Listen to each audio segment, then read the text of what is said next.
Dito nagkakamali ang mga DDS eh. Bakit daw ginawang mini trial ang Congress na hindi naman korte?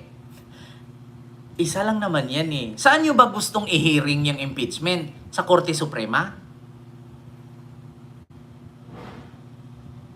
So anong kwenta ng Congress at Senate kung sa Korte pala yan i-hearing? Kaya nga po ihinihearing sa Kamara at sa Senado itong impeachment ng bawat impeachable offense ng mga politician kasi nga taong bayan po yan. Ngayon, kung gusto niyong i-hearing sa Korte, kasi daw bakit daw nagawa ng hearing ang Kamara, hindi naman daw Korte, bakit isang tao lang ba ang nag-file kay Sara? Taong bayan, naghihintay dyan. Once na taong bayan ang nagreklamo, sa korte ay isang tao lang ang nagreklamo. Taong bayan ang nagreklamo, kaya sa Congress at sa Senate yan. 'Di ba? Itong maliban lang ko pareho kay Kibuloy. Si Kibuloy kasi, hindi naman politician si Kibuloy at yung mga biktima niya, hindi naman buong bayan. Bakit? Buong Pilipinas bang nirip niya? Kaya sa korte siya lilitisin. 'Di ba? Itong kay Sara, pera ng taong bayan to eh. 'Di ba? No, sa mga nagtatanong at mga nagsasabing DDS, bakit ginawa ng korte ang Congress at bakit sa Senate daw ihihiring? Mga kababayan, taong bayan po ang nawalan.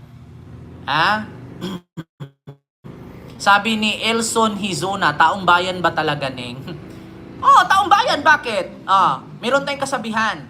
1, 2, 3 is more than 1. Ngayon, bakit hindi natin subuking tanungin yung ating viewers? Payag ba kayo na i-hearing sa Congress at Senate? Ito, may nagtanong kasi dito eh. Si Elson Hisuna, taong bayan ba daw talaga? Paki-comment mga nanonood sa akin, press 1 kung taong bayan ba ang may gustong mag-hearing sa impeachment ni Sara, press 2 kung hindi. Helson Isuna, panuorin mo yung mga magko-comment at bilangin mo kung hindi ba taong bayan ang may gusto. Kasi may viewers tayo eh. Anong kwenta ng nanonood sa atin? Bilangin mo yung mga nagpe-press 1 dyan, napayag silang i-hearing yan.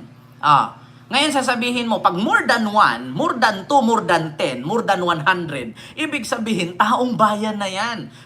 Kung hindi ka pumayag, kasi more than 100 lang yan, so ibig sabihin, yung survey pala sa Pulse Asia Survey, wala din palang katotohanan yon. Kasi di ba 1,000 lang katao ang kanilang tinanong? Sige nga, kasi ganyan ang mga DDS eh, mahilig maghanap ng butas. Taong bayan ba daw talaga ang may gusto? Sige. Ilan na ang nag-press 1? Elson Hisuna. Tignan mo, basahin mo kung ilan ang nag-press 1 dyan. Hindi pa ba taong bayan yan? Hindi pa ba sapat yan para sabihing taong bayan? Lahat ng nanood sa akin, butante yan. Wala namang kindergarten nanood dyan eh. Bakit? May grade 1, grade 2 hanggang grade 5 ang nanood sa akin? Ayan, hindi pa ba taong bayan yan? Kasi kung hindi pala matatawag na taong bayan yung nag-press 1 na yan, so ibig sabihin, yung Pulse Asia Survey, so hindi pala yung totoo. Hindi pala yung taong bayan. 'Di ba? Hindi pa ba taong bayan yan? Nakikita mo? Ilan yung mga nagpindot dyan? Hindi pa ba taong bayan yan? Helson Hisuna? Tanga-tanga lang? May we hear from our proponent? The Honorable Rodriguez is suggesting that there should be one motion per subpoena. At saka sa mga DDS na nagsabi na bakit daw si Sara i-hearing sa Kamara at sa Senate, tanga, si Sara politician. Hindi siya magiging vice president kung hindi siya ibinuto sa taong bayan. Maliban lang kung si Sara nagtitinda ng tuyo yan, private citizen yan, malamang sa Korte Suprema siya, sa Korte, sa Trial Court o sa RTC branch, doon siya i-hearing na iilan lang ang nakakaalam, 10, 5 lang. Yung kampo nung nagreklamo at sa kampo niya. Mga kababayan, taong bayan talaga ang kailangan makaalam dyan kay vice president siya. So anong sa bagay, dito naman natin makikita sa mga DDS na hindi daw pwedeng i-trial si Sara sa Congress at sa Senate kasi bawal daw yun.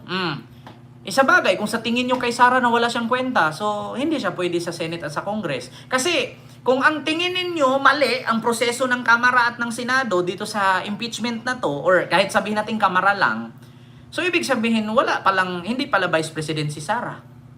Diba? O, mga DDS, ibalik ko sa inyo ha. Wala daw karapatan ang Congress na mag-mini trial sa impeachment ni Sara. So, hindi naman daw korte ang Kongreso. So, ibig sabihin, wala din palang kwenta si Sara pagiging Vice President. Kasi si Sara, binoto ng taong bayan. Kaya taong bayan ang manuod sa kanyang hearing sa impeachment trial. So, kung hindi kayo papayag mga DDS na i-hearing siya dyan sa Congress, ibig sabihin, hindi pala siya Vice President. Wala pala siyang kwenta na Vice President. So, mahuhulog doon na hindi siya binoto ng taong bayan. 'Di ba? Mahuhulog doon na hindi siya politisyan. Kasi hindi sila papayag kasi unconstitutional daw. Di ba sabi ngayon, ito pakinggan nyo mga kababayan. Pakinggan nyo. Pakinggan nyo, unconstitutional daw ang hearing. Mga kababayan, unconstitutional daw. Itong pag-mini trial ng Kongreso. So, ibig sabihin, hindi pala si Sara Vice President. Wala palang kwenta yung bumoto sa kanya. Ito Sa pagdinig ng komite sa Kamara ang defense team ni Vice President Sara Duterte, pero humarap sila sa media. Kinwestiyon nila ang jurisdiksyon ng komite na talakayin ang mga impeachment complaint laban sa bise. Ayan na, Nakatutok si pakinggan nyo. Marisol Abduraman. Kwenisyon ng defense team ni Vice President Sara Duterte ang jurisdiction ng House Committee on Justice na tumatalakay sa impeachment complaint laban sa bise. Question nila, bakit daw nagkaroon ng mini trial sa Congress dito sa impeachment? Malamang mga kababayan, kasi si Sara po ay binuto po ng taong bayan yan. Binuto, kahit nga kami hindi bumuto dyan, no? Actually, ngayon ko sinabing hindi, pero bumuto talaga ako dyan. Diba? Siyempre maraming nauto kung hindi lang dumikit kay BBM yan, di naman iboto yan. Ngayon mga kababayan, ganito po kasi ang nangyari dyan. So, kung hindi papayag itong kampo ni Sara na i-trial si Sara, so ibig sabihin hindi pala siya Vice President. Kasi kaya nga dyan siya sa Congress i-hearing, kasi nga politician siya. Maliban na lang kung tanggap na ng mga DDS na hindi siya gumagalaw. Hindi siya nagpa-function bilang Vice President. So, kaming mga taong nanunood, ang magiging reaksyon namin dito sa sinabi ng kampo ni Sara, kaya hindi sila umattend, kasi daw walang jurisdiction ang Kamara na i-trial si Sara. So, kung walang jurisdiction ang Kamara, saan nyo ba i-trial? Sa korte? Saan nyo i-trial? Sa trial court? Sa RTC branch? Saan po ba? Sa Pasay? Sa Muntinlupa? Politiko po si Sara. Politician po siya. Hindi naman si Sara private citizen na kapag ka-i-trial, doon lang sa Muntinlupa RTC branch. Doon sa Pasay RTC branch o Makati. Trial court. Si Sara po politician. Diba? So bakit bawal? Yan ang tanong ngayon. Itong mga DDS kasi, nagpe-feeling magaling, hindi naman nila alam yung pinaglalaban nila. Diba? Hindi nila alam bakit dyan i-hearing? Hindi naman korte yan. So saan nyo gusto i-hearing? Sa Korte Suprema? Si Sara, yan? Politiko yan. Hindi naman si Sara private citizen Kapag ka ikaw ay politician at mataas ang ranggo mo, malamang sa Congress or sa Senate ka, sasalain. Pero kung ikaw ay isang pribadong tao na nagtitinda lang man ng mangga sa kariton sa palengke, kapag kakasuhan ka, sa korte ka talaga.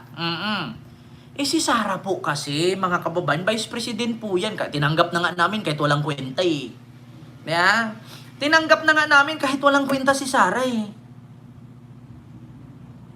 'Di ba?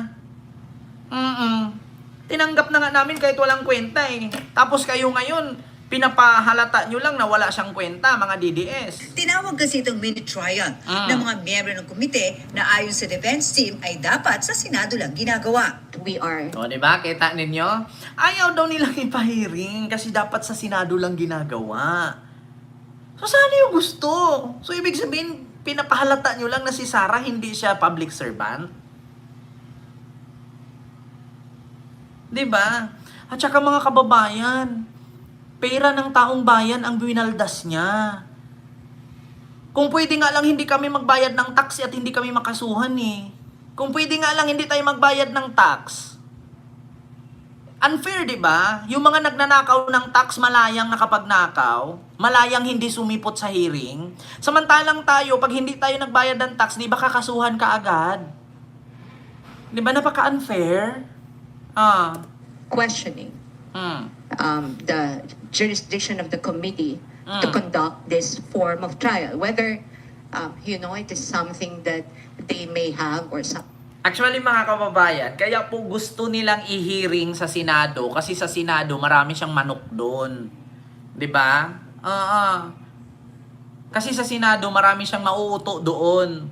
Kaya marami siyang mga naipon doon. Nandun si Aimee, si Robin, di ba? Nandun si Bongo, nandun si Bato, nandun si Jinggoy. Bakit ayaw nyo sa Congress? Bakit kayo takot sa Congress? Naku, mga kababayan, baka pagdating sa Senado niyan, tapos magugulat kayo doon, mas malala pa pala sa Congress, pagsisihan nyo yan. Members of the committee may have referred to as a mini trial or as a form of hearing. Nilinaw ng defense team ng BISE na hindi nila wini-waive ang karapatan ng Vice President na lumuhok sa proceedings at magpresenta ng mga ebidensya. Pero sa tamang forum daw na may jurisdiction sa trial. Sa tamang forum na may jurisdiction sa trial. Alam nyo, sa totoo lang, ano pang kwenta ng Congress na sinali pa siya sa legislative branch kung wala din palang karapatan ang Congress mag-imbestiga or mag-trial? Diba nung nakaraan, ganyan din naman ginawa ng Congress, diba? Pinagdebatihan nila, tapos pumirma sila na ma-impeach ba o hindi. Kasi nga, mga DDS, ito po yan, no? In-underestimate nyo kasi ang Congress nung unang impeachment. Diba? Ito mga kababayan, gusto ko lang i-clarify Yung una kasing impeachment ni Sara noong 2025, pinagtawanan, no, ng mga DDS ang Congress. Binasura daw, unconstitutional daw. Tapos hindi pa pinagpatuloy ng Senado kasi hindi finortweet ni Chis Escudero. So ngayon, syempre, itong mga congressman, hindi naman to bobo, no? Hindi naman tanga ang mga congressman dyan na nasa committee na yan, sa impeachment na yan. Syempre, nag-level up sila. Kasi nung una, kung pumalpak sila, ngayon, hindi na nila papalpakin. 'Di ba? Akala nyo kasi hindi porket 16 ang abogado nyo ay kayo na yung matalino. Take note, Take note, kadalasan sa mga kongresista, puro-puro po lawyer yan. 'Di ba? Yan ang pagkatandaan ninyo, mga DDS. Kung pumalpak una ang Congress, ngayon hindi na. Alam nyo na. 'Di ba? Alam nyo na, mga kababayan. Kung noong 2025 impeachment complaint, ang Congress pinagtawanan ninyo, ang Congress ngayon, nag-double standard na sila. Di ba? Nag-ano na sila, tawag dito, nag-level up na, pinapaano na talaga nila. Sabi, yung una, sige, pinagtawanan tayo ng una. Meron pa naman pangalawa Di ba? Yung pangalawa, hindi na natin to palalagpasin. Edi ginamit na nila yung kapangyarihan nila bilang lawyer. Ngayon, yung mga lawyer ni Sara, nagkandarapa na kung paano nila lusutan yan. 'Di ba? Yan na ngayon ang problema. Kadalasan pa naman sa mga kongresista, puro-puro trial lawyer yan. Nandyan si Dilima, nandyan si Jokno, nandyan si Luestro. Halos lahat, nandyan pa si Joel Chua. Halos lahat kadalasan dyan, puro-puro trial lawyer yan. Sige. Kung noong 2025 impeachment complaint, pinagtawanan nyo ang Kongreso, ngayon ang Kongreso nag-level up na. Sabi nila, sige sige, mali tayo nung una. Sige. Panindigan na, iseryosohin na natin ngayon. 'Di ba? Ngayon gusto nyo ilipat sa Senado. Tapos paglipat pala sa Senado niyan, mas malala pa pala. Kasi pagdating sa Senado, nandun na si Tito Sen, hindi nyo nahawak sa liig. Nako mga kababayan, sinabi ko sa inyo. Ala, patay kayo diya. Nandun, lalo ngayon, nandun na si Bam Aquino, nandun na si Kiko Pangilinan, nandun si Risa Ontiveros. 3 na sila doon. Siyempre, sasakay pa yung iba dyan. Nako, patay kayo diya. Nako. Ewan ko ba sa mga yan? Ang daming palusutin. Bakit kasi ayaw na lang sagutin? Simple lang naman yan eh. Diba? Katulad dito, sabi ni tatay, mga kababayan, simple lang naman, no? Ang tanong ang tanong kay Sara. Bakit kasi ayaw pa sagutin? Tignan niyo mga kababayan. Pakinggan niyo si tatay Tay, anong hatol mo pagdating sa usapin ng impeachment niya? Guilty. Bakit Maraming din ang yan. Tsaka unang-una, kung ano yung mga pinagsasabi niya, hindi naman talaga totoo. Hindi kasi ngaling, liar. Diba? So sa tingin niyo po dapat siya magpaliwanag pagdating sa usapin ng confidential funds? Kung wala kang ginawa, dapat lang. Hindi makasagot eh. Binoto ko yan, kaso nalaman kong bobo pala. Bobo pala. Ngayon tatakbo daw po siyang Pangulo. Ano masasabi mo? Bahala na yung mga mga bobo ni. Bahala na yung mga Yung isip. tratadong BBS. Lahat binoto ko yan, pero nalaman ko rin, wala palang isip. Wala pang isip. Isa rin po kayo sa nagsisi. Natural. Diba? Tsaka dapat makulong yan. Maraming kasalanan dito yan. Pero mo, confidential pa, hindi niya masagot-sagot. Simple lang. Samo dinala. Siya pagalit. Kahit man ako may amo ako, binigyan akong pera. Samo din na yung pera. Pinili natin ng mga school supply. Pati yung resibo. Meron pa ba tatanong? Sagot na. Ganun lang yun. Diba? Simple lang. Sige po sir, maraming salamat po. Thank you po. Diba? Kita ninyo? Totoo naman sabi ni tatay, ikaw may amo ka, binigyan ka pera, pambili mo school supply, ito yung resibo. Di tapos. Bakit hindi mo pakita yung resibo? Ba't hindi mo may lahat-lahat? Hindi ka magsabi. Diba? Simple lang. Mahirap ba yun sagutin, mga kababayan? Mahirap ba yun? Binigyan ka ng pondo. Binili mo ng armas. Ito resibo, ito armas. Tapos, bakit hindi niya maisabi? Bakit hindi niya maipaliwanag? Di ba? Napakasimple lang na tanong. Kaya ngayon ang taong bayan at iba niya kapwa politiko, may doubt. Kasi may pondo ka, 600 million para sa confidential. Gaano ba ka-confidential yan? Kasi yan ang mapapasok agad sa isipan ng tao. Gaano ba ka-confidential yan kung bakit hindi mo pwedeng sabihin? Confidential kasi ginastos mo? Confidential kasi binulsa mo? Ganun ba? Kaya hindi mawawala sa isipan ng tao na bakit hindi niya masabi? Kung confidential yan, edi ibulong mo doon. Ibulong mo sa mga kongresista. Ito po kasi confidential, tayo lang ha. Bawal ipaalam sa publiko. So ngayon, ito pala di tapos. Ano pang pag-usapan? Pwede mo naman kausapin yung mga congressman dyan. Ito, kapwa ko politician na mga congressman nakaharap sa akin, nag-trial sa akin ngayon. So gusto nyo talagang malaman. Itong 100 million, binili ko ng Granada. Yung 100 million another, binili ko ng M16. Yung 100 million another, binili ko ng helicopter. Yung another 100 million hanggang sa umabot ng 600 million. So ayun na. Tapos pag hinanap asaan yan ngayon lahat, di pakita mo. Di tapos. Gaano ba yan ka-confidential? Kasi nakakapagtaka lang mga kababayan, kahit ako sa tinagal-tagal ko dito nag-political vlog, kung confidential talaga yung 600 million ni Sara na hindi niya pwedeng sabihin kasi delikado, ginawa niya para maging delikado.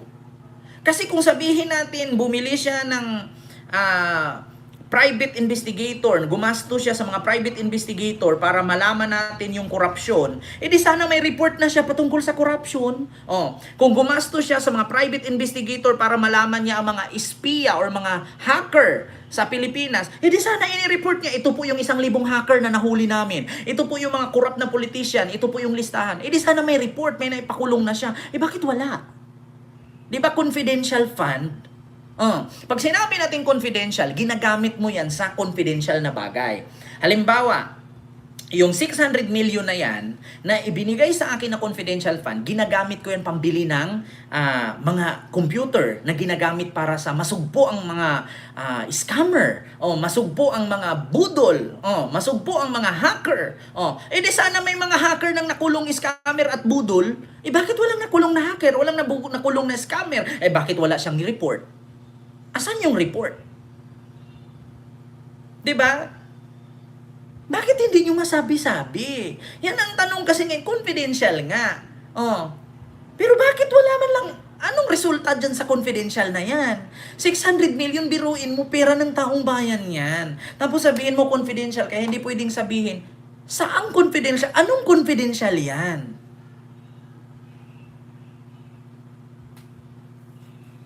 Diba? Ganun lang kasimple. Anong confidential yan? Tapos gumawa pa kayo ng resibo, peke pa. Di talagang pag hinalaan kayo ng tao, bakit ka gumawa ng peke? Pangalan pa, Chichiria. Hindi naman tanga.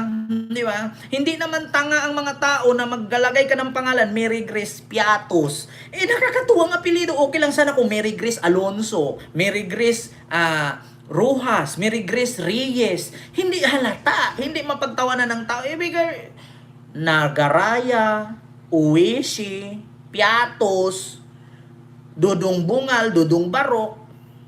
Di ba?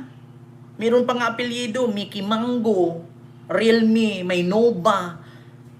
Nakakatawa kasi ng mga apelyido, kaya napagkamalan talaga tuloy kayo ngayon na piniki ninyo.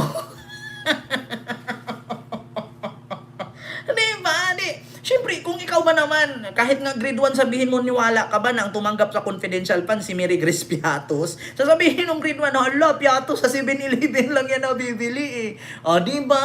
Ultimo bata, alam niya kung sino si Piatos Okay lang sana kung pinangalanan, tapos minsan nagpangalan ka pa dyan, Chil Jokno, sa Marian Rivera. Artista yan, so si Marian Rivera tumanggap ng confidential fund, meron pang buybawang.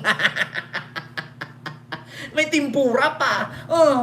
Biruin mo. Meron pa nga Realme 8 Cellphone yun Saan ka nakakita ng tao? Di ba? Diyos ko naman. Saan ka? Mayroon pa apelido. Mango, may kamuti, may Dudong Bungal. Kung ikaw grade 1 ka, tapos hanggang grade 6 ka, graduate ka, kahit first honor ka, Dudong Bungal, first honor. Putangin na, kahit first honor ako, di ako akit sa stage. Bakit? Apelido ko Bungal. Dudong Bungal, first honor. Tay, nay. Sana hindi nyo na lang ako pinanganak. Bakit? Apelido ko Bungal. Tapos ano yun? Bumawi na lang sa pagiging matalino kahit pangit ang apelyido. Diba? Sinong tanga? Ay, naku, mga didi shit. So, yun lang. Mga kababayan. Yung ating reaction. Ay, Diyos mio, Marimar. Naku, mga kababayan. Alam nyo na. Ay, Diyos ko. Bahala kayo sa buhay ninyo, mga mga didi shit. Mga bobo kasi kayo, mga animal kayo. So yun lang mga kababayan, tsaka di naman ako nagtaka. Kadalasan naman sa mga DDS sinungaling. So yun lang mga kababayan, maraming salamat po.